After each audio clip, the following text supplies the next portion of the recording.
Hello बच्चों, कैसे आप लोग आपके समझ में होंगे। आज मैं लेके आया हूँ क्लास 9 का साइंस का फिजिक्स का chapter number 8 force and laws of motion most repeated MCQ का सेट नंबर 3।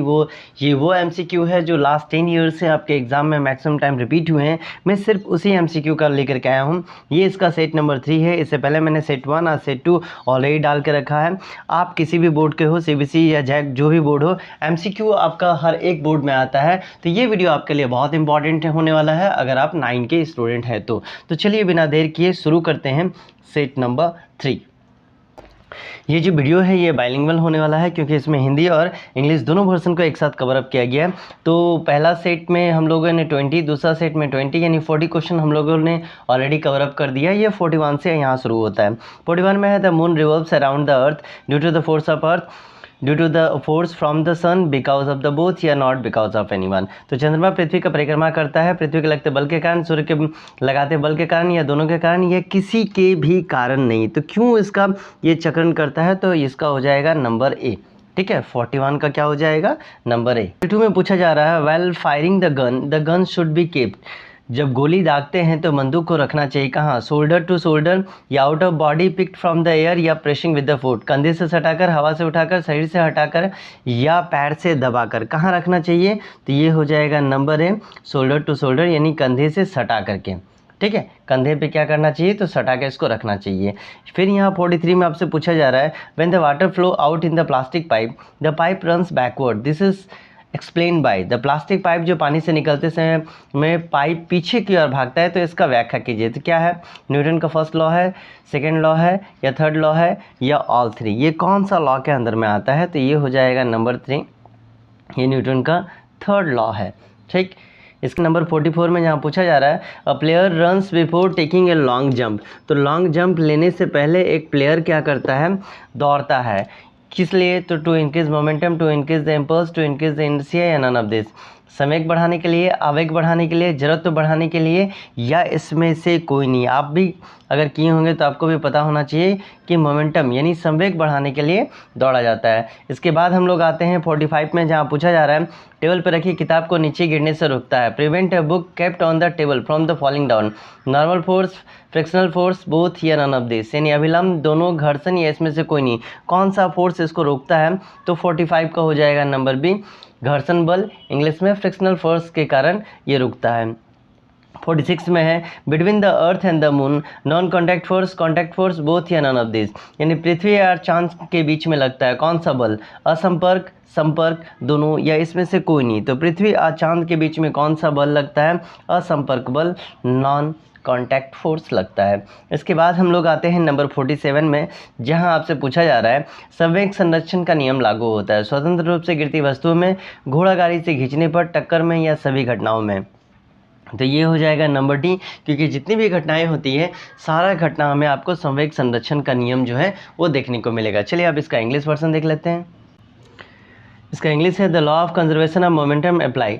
तो law of conservation of momentum कहाँ कहाँ अप्लाई होता है, फ्रीली फॉलिंग ऑब्जेक्ट पे, हॉर्स जो ड्रोन कहीं कार्ड को ड्रॉ करता है या कॉलिनेशन में या ऑल इवेंट, हर एक इवेंट में आपको ये देखने को मिल जाएगा, नंबर डी हो जाएगा। इसके बाद 48 में आपसे पूछा जा रहा है मोमेंटम ऑफ एन ऑब्जेक्ट यानी किसी वस्तु का संवेग डिपेंड करता है मास के ऊपर, वेलोसिटी के ऊपर या दोनों के ऊपर, या किसी मास के ऊपर डिपेंड नहीं करता है, केवल द्रव्यमान पर निर्भर करता है, केवल वेग पर, द्रव्यमान और वेग दोनों पर, या द्रव्यमान पर निर्भर नहीं करता है। तो 48 का हो जाएगा आपका नंबर सी, नंबर क्या, तो दोनों पे डिपेंड करता है।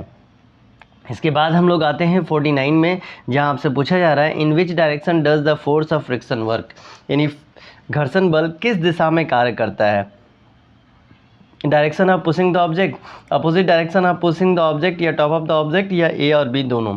ठीक है, वस्तु को धकेलने की दिशा में, धकेलने के विपरीत दिशा में, ऊपरी भाग में या दोनों में। तो 49 का हो जाएगा आपका बी नंबर, क्योंकि ये अपोजिट डायरेक्शन में काम करता है। इसके बाद हम लोग आते हैं नंबर 50 में जहां आपसे पूछा जा रहा है If the inclination of the two inclined plane in the same, then how much distance will be a glass bullet when the release from the one inclined plane travel on the other inclined plane? यानी अगर दो अनंत तल का झुकाव समान हो, एक कांच की गोली को एक अनंत तल से छोड़ने पर दूसरे अनंत तल तक कितनी दूरी पर चढ़ेगा? Equal distance, short distance, greater distance या वन क्लाइम? समान दूरी, कम दूरी, ज़्यादा दूरी या चढ़ेगी ही नहीं? तो ये हो जाएगा समान दूरी। इधर से भी छोड़ा गया, इधर से भी छोड़ा गया, तो एक पर्टिकुलर डिस्टेंस को ही दोनों कवर अप करेगा।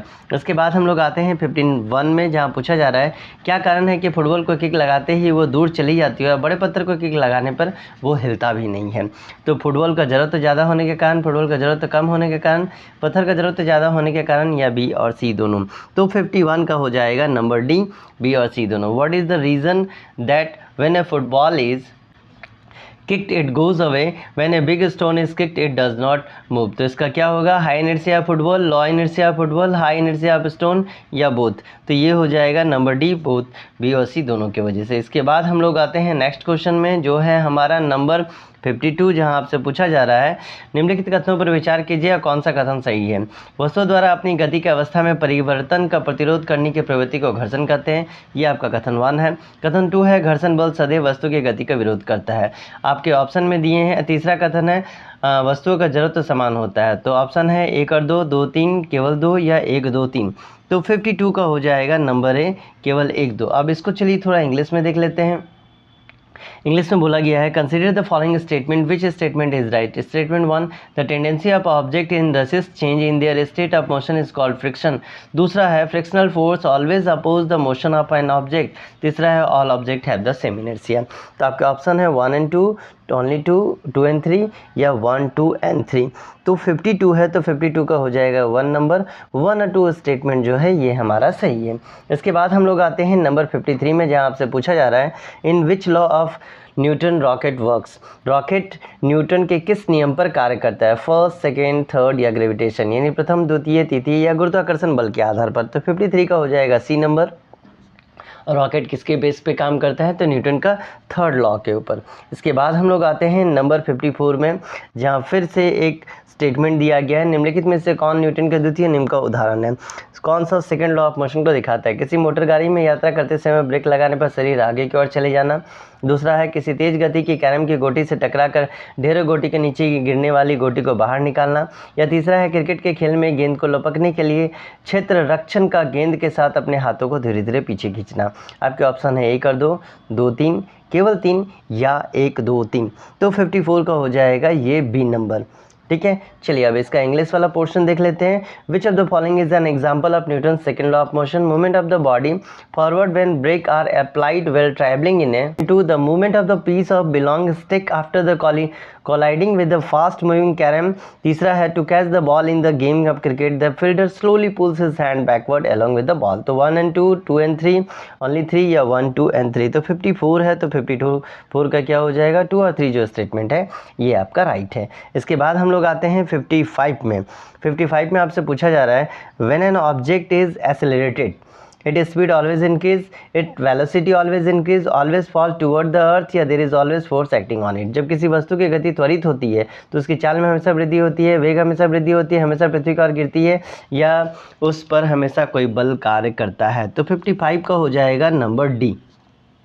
इसके बाद हम लोग आते हैं 56 में, जहां आपसे पूछा जा रहा है यदि गति करने के लिए if 1 Newton force is apply on an object of mass 1 kg which is free to move there. यदि गति करने के लिए एक स्वतंत्र 1 किलो द्रव्यमान का किसी वस्तु पर n न्यूटन बल लगाया जाता है तो वह will move at the speed of 1 metre per second, will move at the speed of 1 kilometre per second.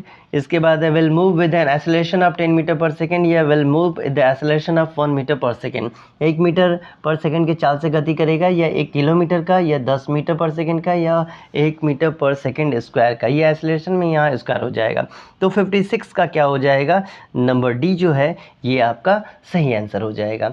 इसके बाद हम लोग आते हैं 57 में, जहाँ आपसे पूछा जा रहा है if a force of Newton 12 Newton is applied on an object of mass 3 kg which is free to move than it। यदि गति करने के लिए स्वतंत्र 3 kg द्रव्यमान के किसी वस्तु को 12 न्यूटन का बल लगाया जाता है तो वो 4 मीटर पर 4 मीटर पर सेकंड के चाल से गति करेगा या 4 सेकंड के चाल से गति करेगा या 36 मीटर पर सेकंड स्क्वायर त्वरण से गतिशील करेगा या 4 मीटर पर सेकंड के त्वरण से गतिशील करेगा। तो इसमें से कौन सा सही होगा? तो 57 का हो जाएगा number C, will move with the acceleration of 36 metre per second square. इसके बाद हम लोग आते हैं 58 में, जहाँ पूछा जा रहा है 30 न्यूटन का कोई बल 5 केजी की किसी वस्तु पर 2 सेकंड तक कार्य करता है, तो वस्तु का त्वरण जो होगा यानी इसका एक्सेलरेशन जो होगा ये कितना हो जाएगा? 4 metre per second, 25 metre per second square, 35 metre per second square या 6 मीटर पर सेकंड स्क्वायर। तो 58 का हो जाएगा नंबर डी। चलिए पहले इसका इंग्लिश देख लेते हैं, उसके बाद आपको बताते हैं कि किया कैसे गया। A force of 30 N act on an object of 5 kg for 2 seconds, then the acceleration of object, तो acceleration क्या हो जाएगा? 4 metre per second, 35 metre per second, 25 metre per second या 6 मीटर पर सेकेंड के हिसाब से इसमें लगा। तो आप इसको इसके साथ डिवाइड कर दो, एग्जैक्टली 6 आ जाएगा। इसके बाद आते हैं हम लोग आपका नंबर 59 में, जहाँ पूछा जा रहा है the property of inertia is greater, जड़त्व का गुण अधिक होगा in light object, in heavy object, in small item या इन बिग थिंग, हल्की वस्तुओं में, भारी वस्तुओं में, छोटी वस्तुओं में या बड़ी वस्तुओं में, किस में ज़्यादा होगा? तो 59 का एग्जैक्टली आपका हो जाएगा नंबर बी। इसके बाद आते हैं हम लोग 16 नंबर में, जहां आपसे पूछा जा रहा है the property of inertia is due to quantity, due to speed, due to acceleration या ड्यू टू फोर्स, यानी जड़त्व का गुण है मात्रा के कारण, गति के कारण, त्वरण के कारण या बल के कारण, किसके कारण होता है? तो इसका सही आंसर हो जाएगा ए नंबर, ड्यू टू क्वांटिटी। अब एक आपको दे दिया जा रहा है एक्स्ट्रा क्वेश्चन, जिसका आंसर आपको देना है कमेंट में। बल परिवर्तित करता है, force convert, inertia, acceleration, motion या ऑल ऑफ दिस, जड़त्व, त्वरण, गति या उपरोक्त में से कौन सा? तो ये आपको बताना है कमेंट में। अभी हम लोगों ने किया कौन सा? Chapter number 8 force and law of motion का तीसरा पोर्शन। आप अगर चैनल पर नए हैं तो चैनल को लाइक से सब्सक्राइब करके बेल आइकन को जरूर प्रेस कर दें, ताकि आने वाले हर नए वीडियो का नोटिफिकेशन आपको टाइम टू टाइम मिलता रहे। चलिए मिलते हैं अगले वीडियो में, तब तक के लिए bye bye and take care.